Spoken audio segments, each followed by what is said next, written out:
Assalamualaikum warahmatullahi wabarakatuh. Salam sejahtera. Kita bertemu kembali di mata kuliah Entrepreneurship. Eh, Pada pertemuan kali ini kita akan membahas tentang talent mapping dan hypnosis. Kalau Anda, kita, saya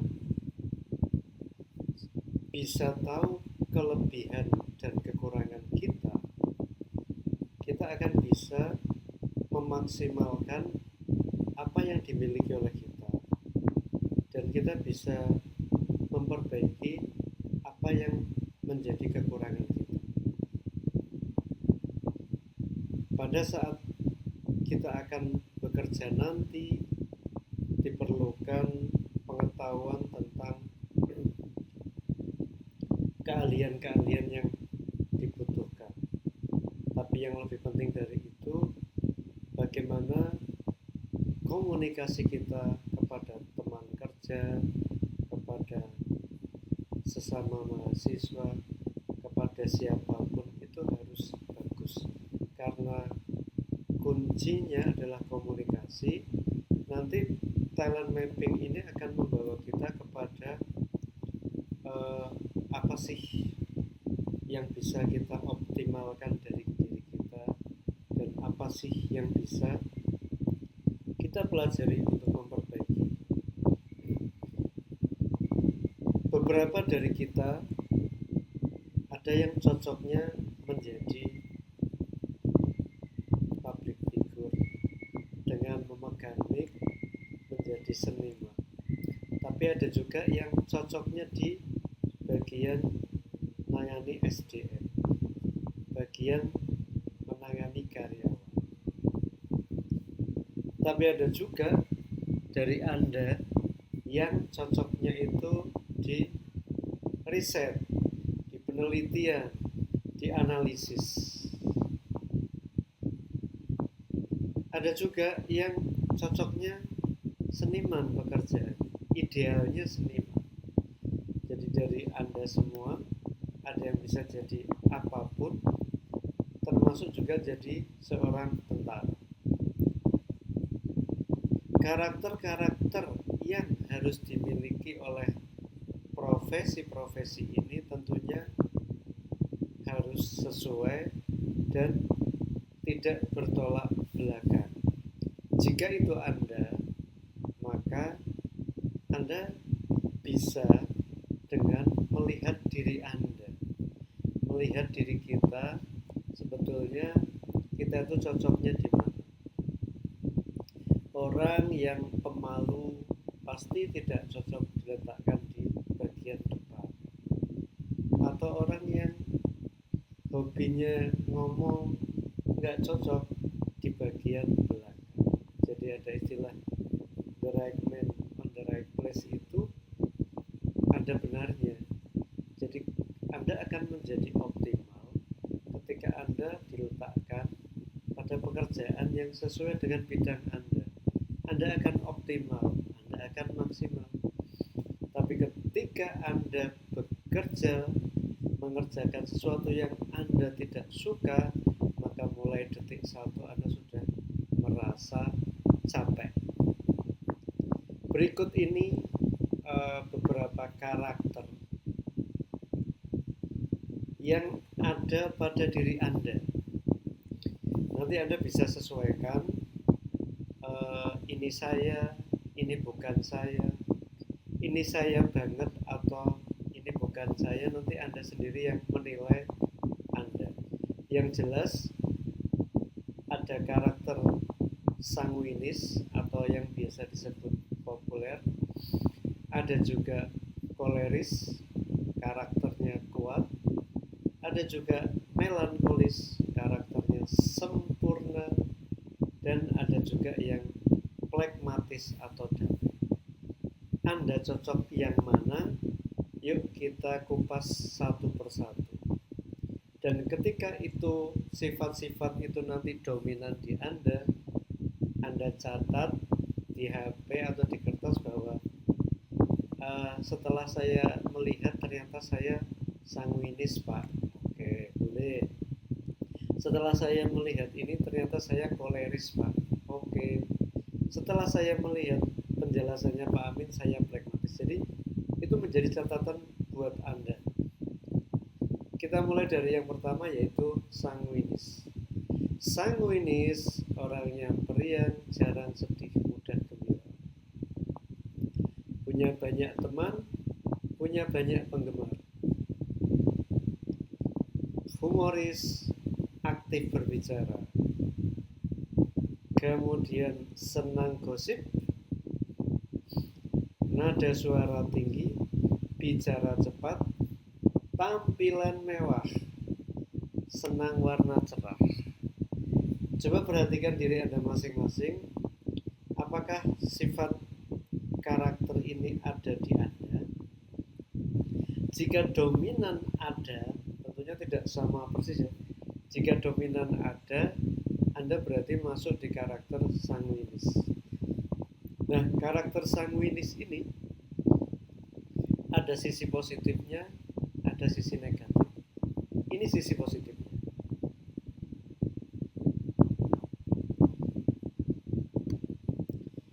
Mudah bergaul, mudah terkenal, menghibur teman yang sedih, suka membantu, humoris, nggak mudah sedih, bisa beradaptasi, pembicaranya optimis. Ini sisi positifnya.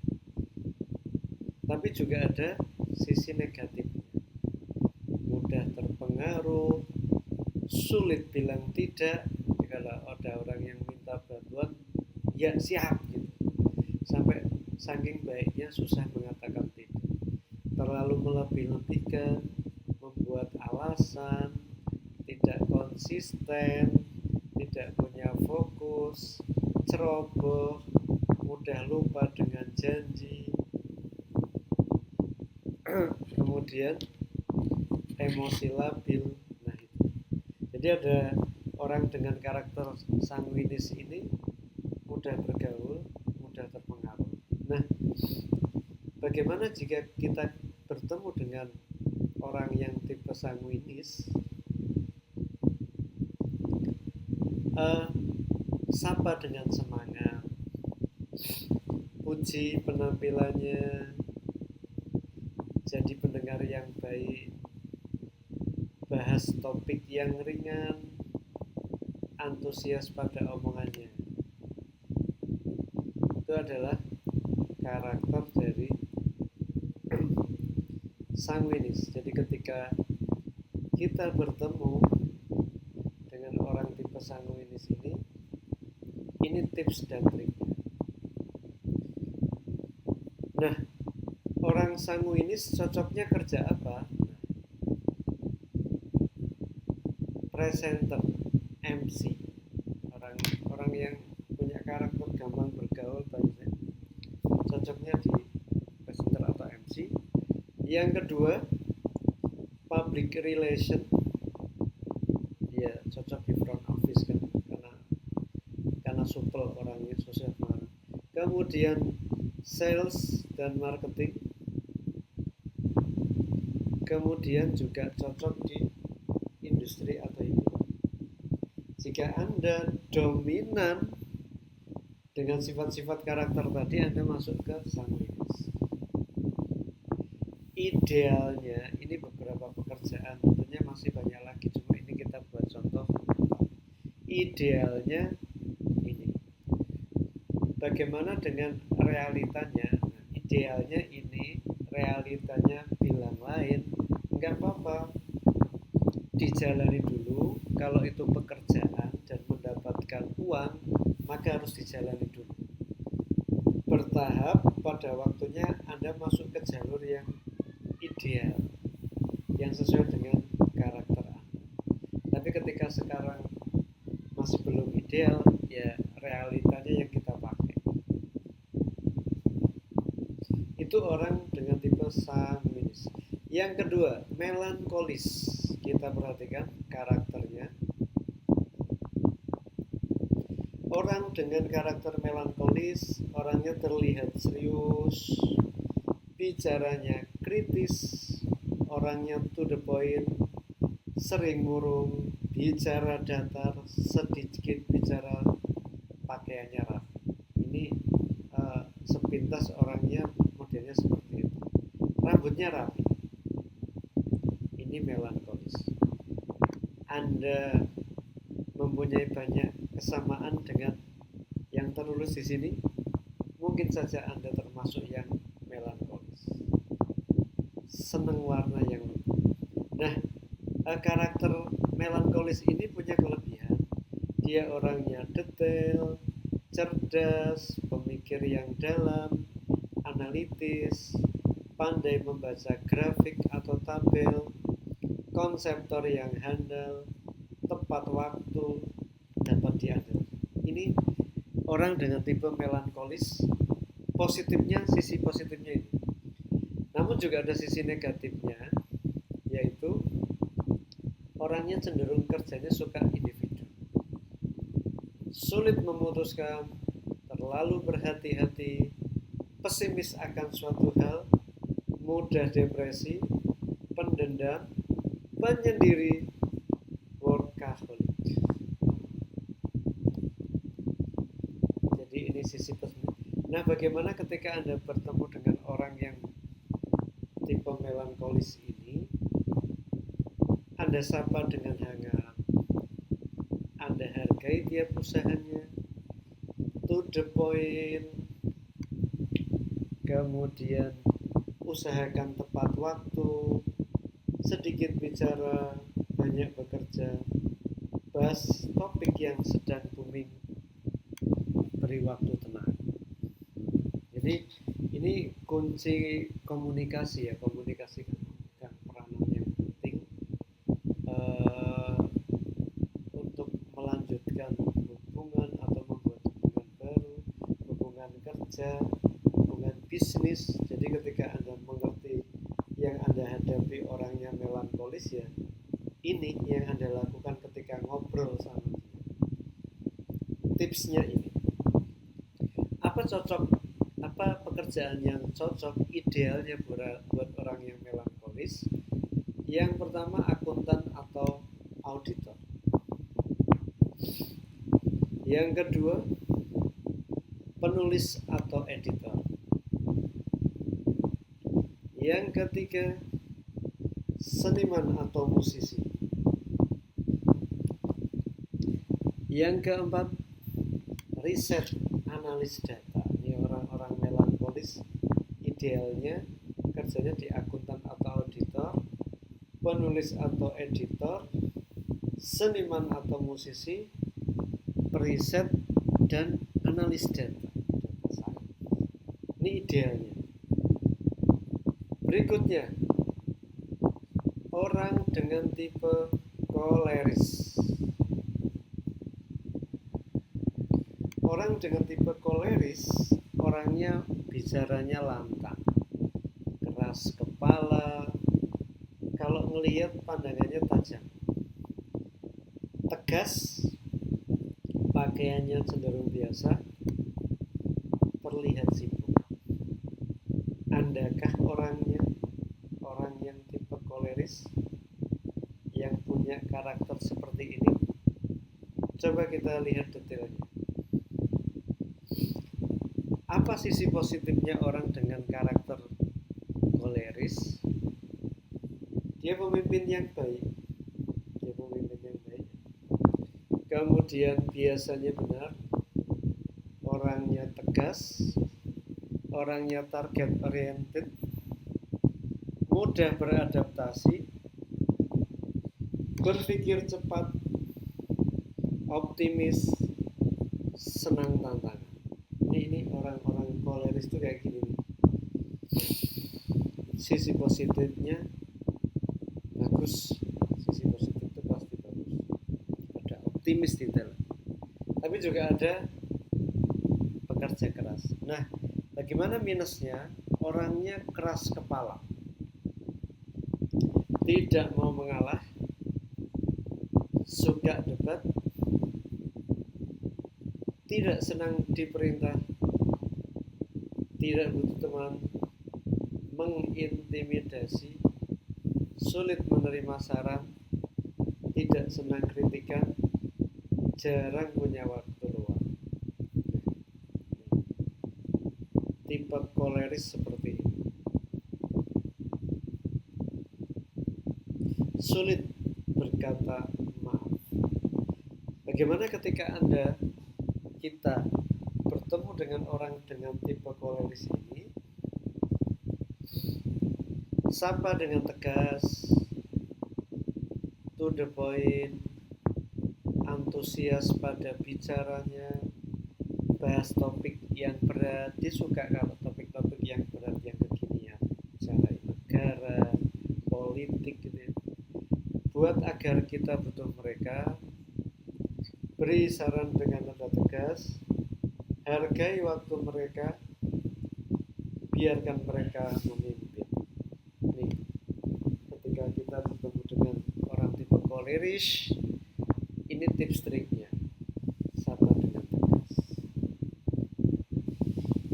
Apakah Anda memiliki sifat dan karakter ini? Anda yang tahu apa cocok pekerjaan buat dia, koleris. Yang pertama, manajer, jadi pimpinan dia, atau CEO.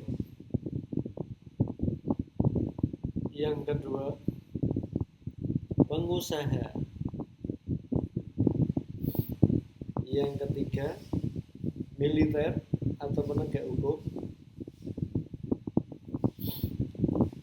Yang keempat, motivator atau coach. Sekali lagi ini ngomong ideal. Realitanya kalau Anda di posisi koleris, ya nanti Anda penyesuaian. Realitanya Anda belum di pekerjaan-pekerjaan ideal ini, ya Anda nunggu sambil Anda switch bekerja yang sesuai dengan ideal. Jadi ini pekerjaan buat tipe koleris. Yang keempat, plekmatis. Apakah Anda termasuk yang plekmatis? Ini karakternya. Nada bicaranya ringan, orangnya lugu, tampilnya agak konservatif ya, kayak model-model jadul kuno itu. Orangnya penyendiri, kalau duduk di pojok belakang. Nah, itu siapa yang kalau kuliah duduknya di pojok belakang tuh, biasanya orangnya masuk karakter ini. Punya kecenderungan seperti orang malas, tapi orangnya juga santai. Apakah Anda termasuk orang yang tipe plekmatis? Yuk kita lihat detailnya. Nah, ini orangnya enjoy aja. Warnanya lembut, pasif. Apa sisi positifnya dari orang tipe plekmatis? Yang pertama, teman yang baik. Yang kedua, negosiator. Yang keempat, administrator. Cocoknya tidak mudah stres, penyeimbang, humoris, baik hati. Itu karakter dari sisi positifnya orang-orang tipe plekmatis. Mudah beradaptasi. Negatifnya apa? Kurang terpacu, gampang ke orangnya, santai sih, penyendiri, mudah terpengaruh kesana kemari karena orangnya santai. Kemudian bingung memilih pihak, ya belok kanan belok kiri, bingung. Yang penting aman. Sering terlambat, ayo yang biasa sering terlambat nih, jangan-jangan Anda masuk ke plekmatis. Kemudian susah digerakkan, sulit digerakkan. Orangnya cenderung pesimis menghadapi segala sesuatu. Apakah Anda orang yang termasuk ini? Plekmatis? Bagaimana ketika Anda ketemu sama orang-orang seperti ini? Ini tipsnya. Anda sapa dengan hangat, pilih topik yang ringan aja, nggak usah ngomongin negara. Nadanya tidak cepat-cepat, hargai tiap usaha mereka, coba kita motivasi, curhat pada mereka. Itu orang dengan tipe pragmatis. Sekali lagi, orang dengan karakternya pasti ada sisi positif, ada sisi negatif. Yang penting ketika kita ketemu dengan orang-orang pragmatis, kita harus pintar-pintar menyapanya. Ingat sekali lagi di komunikasi.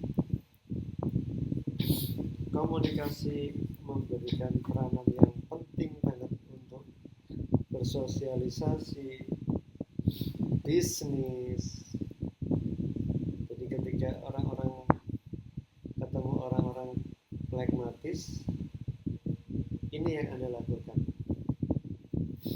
Topik yang pokoknya yang ringan-ringan. Nah, pekerjaan apa yang cocok buat dia? Nih, yang pertama, cocoknya dari psikolog. Yang kedua, guru atau dosen.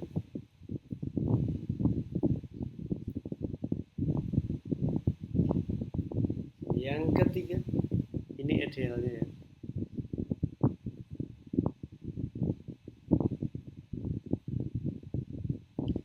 pelayanan sosial,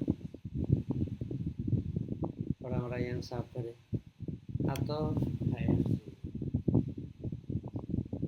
Ini orang-orang yang cocoknya idealnya di sini. Kalau belum di sini, ya berarti ideal plus realitanya kalau bisa jangan lama-lama, on OTW ke ideal. Oke, ini ada empat karakter, mulai dari sanguinis, koleris, pragmatis. Itu menjadi hal yang menarik. Anda termasuk yang mana, itu poin penting.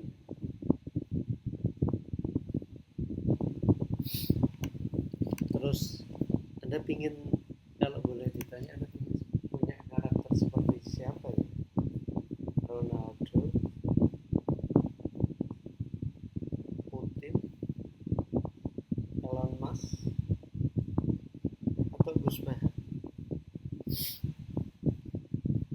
Ini ada beberapa catatan ketika kita komunikasi dengan seseorang.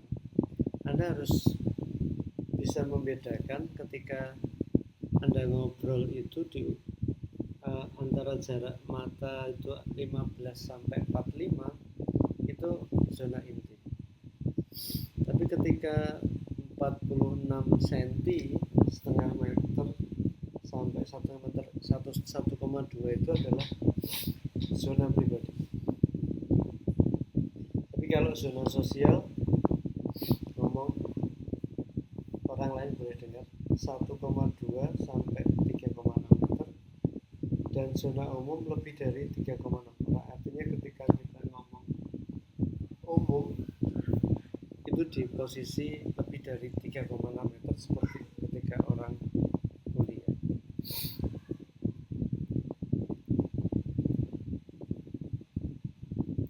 Nih, ada juga karakternya, tatapannya.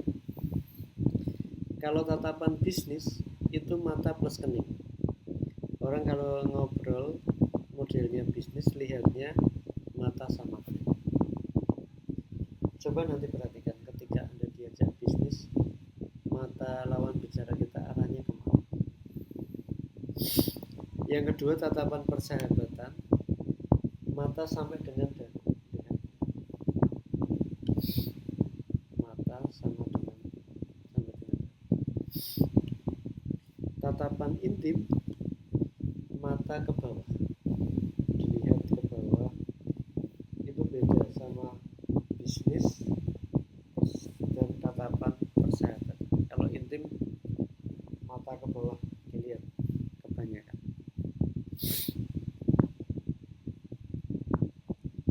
Nah, ini Anda bisa perhatikan lawan bicara Anda. Ini menarik. Jika Anda nanya ke lawan bicara Anda, ketika dia menjawab, matanya melihat atau melirik ke kiri, ditanya gitu, kamu dari mana, sambil matanya lihat ke kiri, kecenderungannya jujur. Kalau mata melihat ke kanan, bohong. Jadi ketika ketemu teman, ketemu siapapun, Anda tanya, Anda jeli memperhatikan posisi matanya.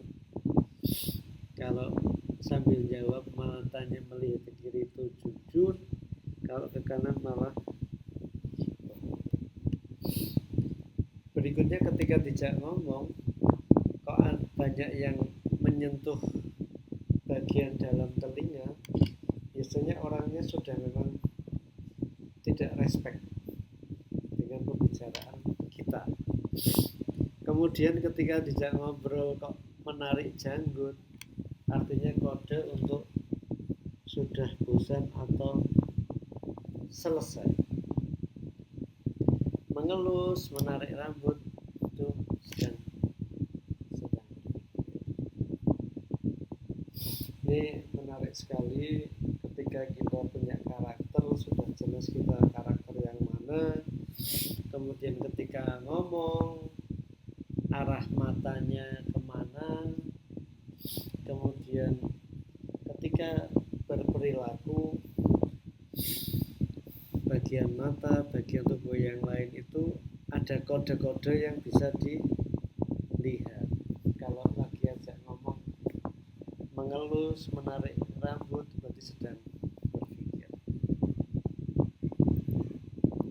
Oke, itu tadi talent mapping buat Anda. Setelah perbulan ini, harapan Pak Amin, Anda bisa tahu Anda di karakter yang mana, dan Anda punya sisi positif yang mana, sisi negatif yang mana. Dan Anda tahu ketika Anda ketemu sama seseorang, Anda bisa pakai model tips dan triknya tadi. Ingat, sepintar apapun Anda, kalau komunikasinya jelek, teknik komunikasinya, Anda pesan yang ingin Anda sampaikan tidak bisa diterima dengan mudah. Jadi sudah sesuai karakternya, Anda cocok bekerjanya di mana.